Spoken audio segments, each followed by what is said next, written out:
Mapagpalang umaga po sa bawat isa. Ako po si Pastor Vito Laguardia ng Door of Faith Church, Sharjah, United Arab Emirates. Ako po mga kasama nyo sa gawain ngayong umaga. At sa atin pong gawain ito ay mag-alay muna po tayo ng awit sa ating Panginoon bago po tayo mag-aral ng kanyang salita ngayong umagang ito. Samahan niyo po ako sa ating pagpupuri, pagsamba sa ating Panginoon.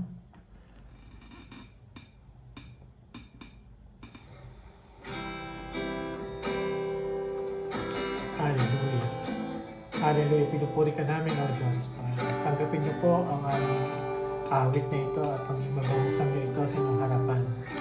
Hallelujah. Hallelujah. Ibig mo'y wagas at di nagbabago. Pinatunayan mo ito sa krus ng Kalbaryo. Kaligtasan sa'yo ay natamo. Dahil sa inyong tanging pagmamahal, dahil sa iyong tanging pagmamahal, ako ay natubos sa kasalanan. Sasambahin kita at pupurihin ka bilang tanda ng aking pagmamahal. O kayo po ang aming hari. Ikaw ang hari at tagapagligtas. Mahal mo pangalan, aking itataas. Panginoong Jesus, aking Diyos, iaalay sa'yo aking lakas. Hallelujah. Minsan pa, walang iba nagmahal sa akin. Ang ibang nagmahal sa akin ang tulad mo. Pag-ibig mo'y wagas at di nagbabago.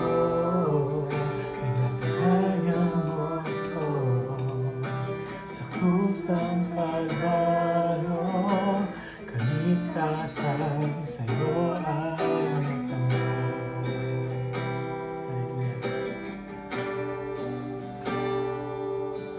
Dahil sa'yo aming pagmamahal,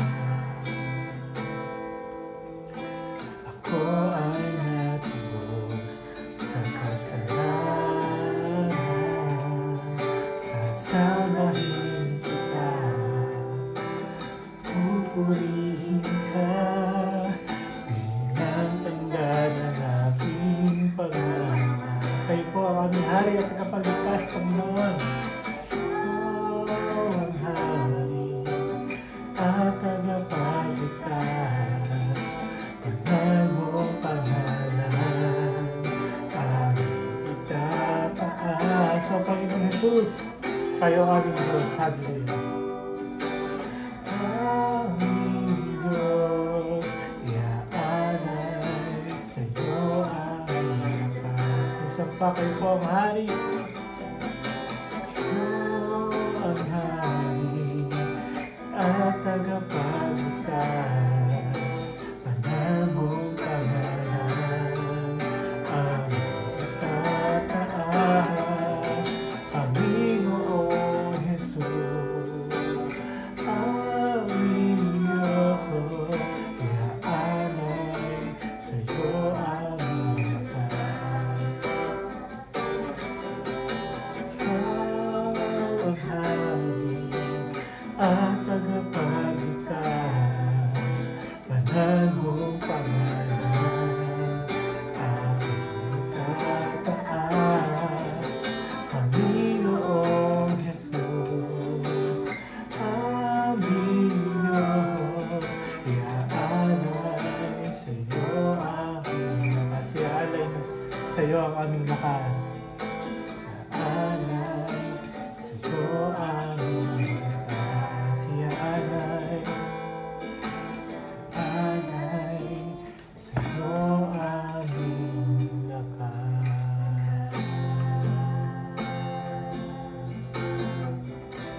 Hallelujah. Pinapupurihan ka namin, O Diyos. Hallelujah. Salamat sa inyo, Panginoon. Tunay, O Diyos, na kayo po ang aming hari, ang aming tagapagligtas. Hallelujah. Salamat, Panginoon. At inaalay niyo sa amin, Panginoon, ang inyong buhay. Kaya naman kami ay merong kaligtasan na tinatamo, O Diyos. Kaya naman, Panginoon, you are worthy of our praise. Marapat ka lamang namin parangalan. Itaas ang iyong pangalan, Panginoon. Sabayin ka, O Diyos. Hallelujah. Hallelujah. Salamat, Panginoon. Tunay, O Diyos, sa umagang ito, patuloy po namin hinihingi ang inyong pagsama. Ang inyong banal na Espiritu po ay aming maranasan sa oras na ito. Maging magkakalayuman kami ng lugar sa oras na ito, Panginoon. Tunay, O Diyos, na dalangin po namin na patuloy niyo po kaming katagpuin. Hallelujah. Hipuin niyo po ang inyong mga anak, Panginoon. Hallelujah. Hallelujah. At hayaan niyo po matanggap namin ang inyong mensahe, ang inyong pagtuturo, Panginoon. At dalangin po namin na kayo po ang patuloy na magbibigay ng karunungan at kaalaman. At haba po kami nag-aaral ng inyong salita, ay patuloy po namin na mas makilala kayo at mapalapit lalo kami sa inyo. Kaya salamat sa inyong pagsama. Salamat po sa buhay ng inyong mga anak na nandito, Panginoon, nakasubaybay. At kayo po, Panginoon, ang madakila lamang sa bawat buhay ng inyong mga anak. Kaya salamat, Panginoon, pinapupurihan ka namin. In Jesus' name, Amen. Sorry po. So, mapagpalang umaga po muli sa bawat isa. Si Pastor Vito po ito ng Door of Faith Church, Sharjah, United Arab Emirates.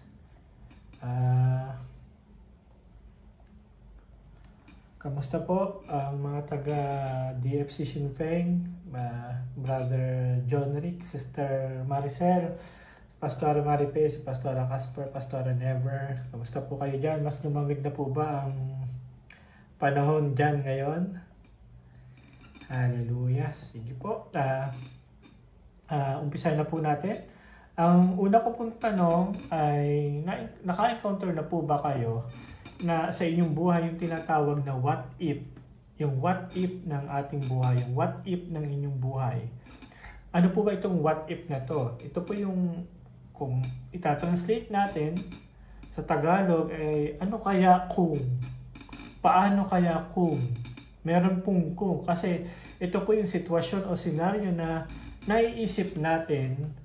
Ito po yung mga sitwasyon o senaryo na nai-imagine natin at ina-assume natin kahit hindi pa naman talaga nangyayari.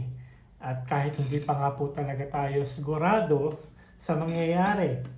Alam nyo, ang mahirap po kasi dito sa mga what if nito, yung kawalan ng kasiguraduhan sa ating mga iniisip. Hindi natin alam yung kung meron bang kasiguraduhan sa ating mga naisip. At alam nyo, dahil dito, malimit po kasi na nagdudulot ito sa atin ng pagkatakot, ng pagkabahala, pagkabalisa, pagkalungkot, o yung tinatawag na anxiety o yung worry. So dahil dyan ay nagkakaroon tayo ng anxiety o worry o nababahala, nag-aalala po tayo. Ang Greek word po ng anxiety ay merimnao. Ibig sabihin, sinasaklaw nito yung idea ng pagiging balisa, problemado o yung labis na nag-aalala tungkol sa iba't ibang mga bagay. Ang tanong po dito, pangalawa kong tanong, nais kaya ng Diyos na tayo ay mag-alala, mabilisa, o kaya matakot? Siyempre, ang sagot dyan po ay hindi. Kasi sa halip, nais ng Diyos na tayo ay magtiwala sa Kanya. At kapag nagtitiwala talaga tayo sa Diyos, na siya naman ang talaga ang may control, and knowing His promises are true, hindi dapat mag-control sa ating mga isipan yung mga pag-alaala natin, yung mga worriness na dinadala natin, yung mga kabigatin, alalahanin ng ating buhay. Hindi dapat yon ang mag-control sa atin. Kaya ano po ba yung dapat na maging pananaw bilang mga Kristiyano patungkol po sa anxiety or pag-aalala or worry? Alam niyo po sa Biblia, may mga halimbawa po kasi na kung ano yung nangyari kapag hindi sila nagtiwala sa Diyos. Andiyan po yung nagkaanak si Abraham kay Hagar nung hindi siya makapaghintay na may sakatuparan yung pangako ng Diyos sa kanya. Andiyan din po si Propeta Elias nang hilingin niyang kunin na lamang ang buhay niya nung nakatanggap siya ng pagbabanta kay Reyna Jezebel. At ang isa pa dyan sa New Testament, si Pedro, yung unti-unti siyang lumubog sa tubig na nag-umpisa siyang natakot. Ang totoo po niyan mga kapatid, natural lang po kasi sa ating buhay yung magkaroon ng anxiety pagkabalisa. That's our human emotion. Pero ganun pa man, binigyan tayo ng Diyos ng solution kung paano natin naharapin ito.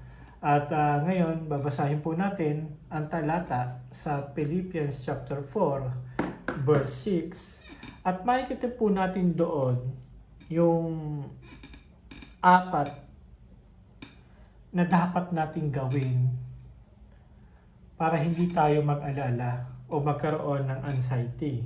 Philippians chapter 4, verse 6. Babasahin ko po ito sa New Living Translation, NLT. Ang sabi dito, don't worry about anything, instead, pray about everything.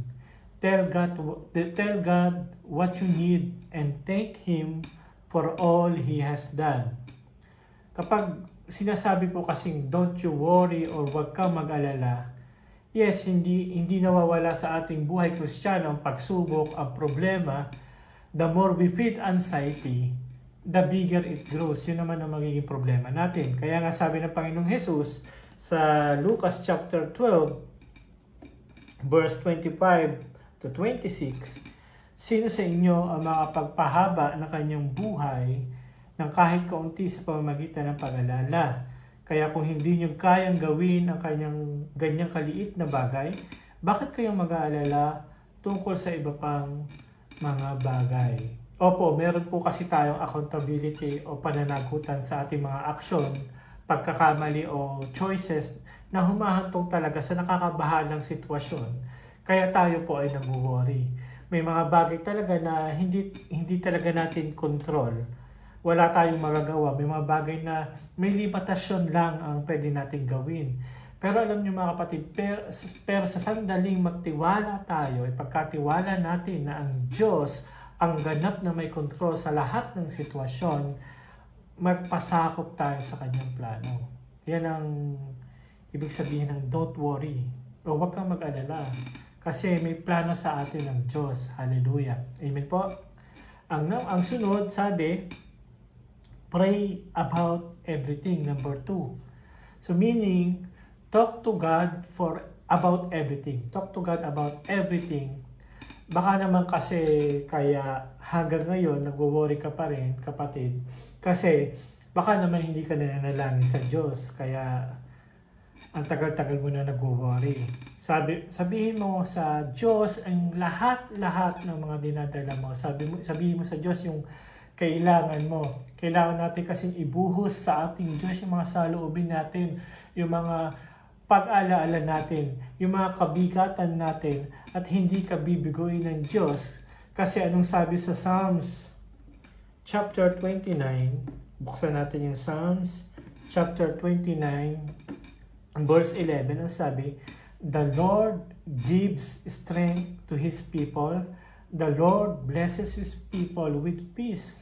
Kaya kahit andyan yung problema na nakakapagpabahala sa atin, pero bibigyan naman tayo ng Diyos ng kapanatagan. Bibigyan naman tayo ng Diyos ng kapayapaan. Amen po? At number 3, tuloy natin yung Philippians chapter 4 verse 6. Ang gusto natin bigyan din dito yung sinasabing, tell God what you need. Tell God what you need. Sabihin mo sa Diyos specifically your need para ma-clarify mo sa Diyos yung intention at desire mo. Indicating also a deeper and more intimate relationship. Mas malapit kasi ang ating relasyon kapag nakipag-usap na nanalangin tayo ng specific tayo sa ating kahilingan.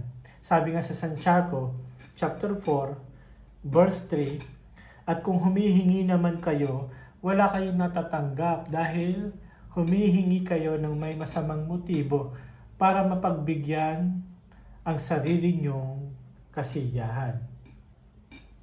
Alam niyo po, pagkakataon ito sa atin, kapag tayo humihingi sa Diyos specifically ng mga kailangan natin, pagkakataon ito to align our desire with God's will and seek guidance on whether our requests are in accordance with His plan for our life. Kaya importante tayo kung hihingi tayo, huwag tayo manalangin in general terms, kundi specific tayo, straight to the point tayo sa kung ano man yung gusto natin, yung mga kahilingan natin sa Diyos. At ituloy po natin yung pang-apat na punto. Ang sabi dito, thank Him for all He has done. So thank God for everything He has done. Yung mga lahat ng ginawang mabuti ng Diyos sa iyo, yung ginawa niyang pag-iingat niya sa iyo noon, yung kagalingang ibinigay sa iyo ng Diyos noon, yung pag-provide niya ng Diyos sa iyo noon. Kasi ang Diyos natin ngayon ay kahit ngayon mga kapatid ay hindi napapagod. Kung marami siyang ginawa sa ating buhay nung nakalipas, hanggang ngayon patuloy pa rin kumikilos ang ating Diyos at handa pa rin siyang tumulong sa atin ano man yung mga kabigatan na nararanasan natin sa oras na ito. Dapat lang talaga tayo magpasalamat sa ating Diyos kasi wala kasing problema na lalaki pa sa ating Diyos, di po ba? Wala kahit isang issue na magugulat ang ating Diyos. Ha? Ganyan palang problema mo, anak. Hindi ko na ini-expect. Walang ganyan po sa ating Diyos. At alam niyo mga kapatid, walang hindi kayang i-handle ang ating Diyos sa ating buhay. Lalo na kapag may mga pagsubok at problema tayo kinakaharap.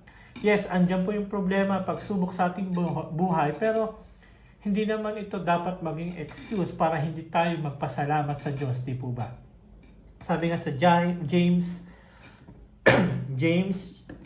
chapter 1,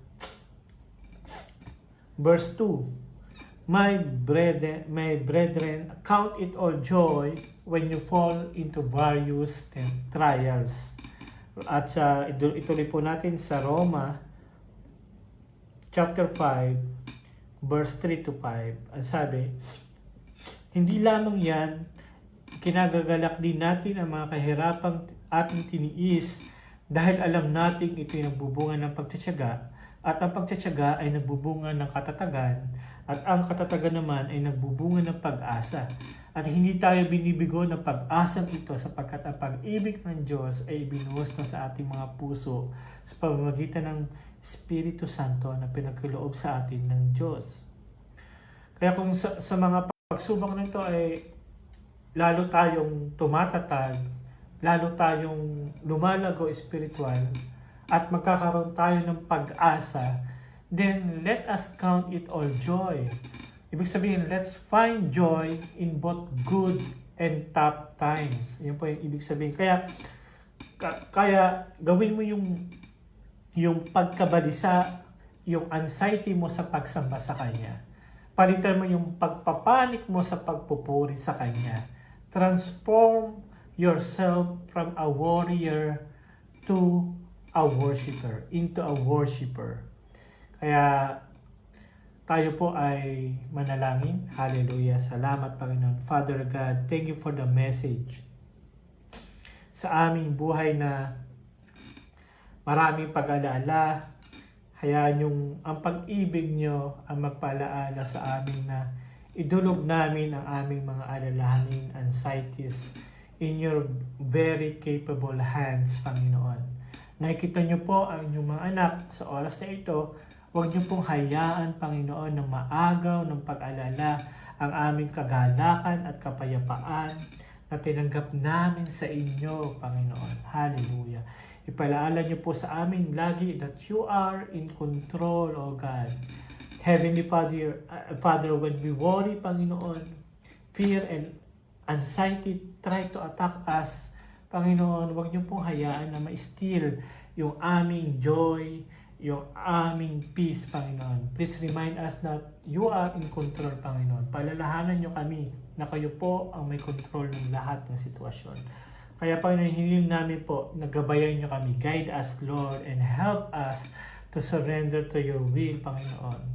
Sa anumang sitwasyon ng aming buhay, Panginoon, knowing that you have every answer, Panginoon, sa mga pangailangan namin, O Diyos. Kaya salamat sa inyo. Thank you for being faithful and trustworthy in every circumstances, Panginoon. Kaya tunay, O Diyos, malapat ka lamang talaga na aming papurihan. Ito po ang aming panalangin. Salamat po sa kalakasan na ibinibigay nyo sa amin, sa inyong mga anak.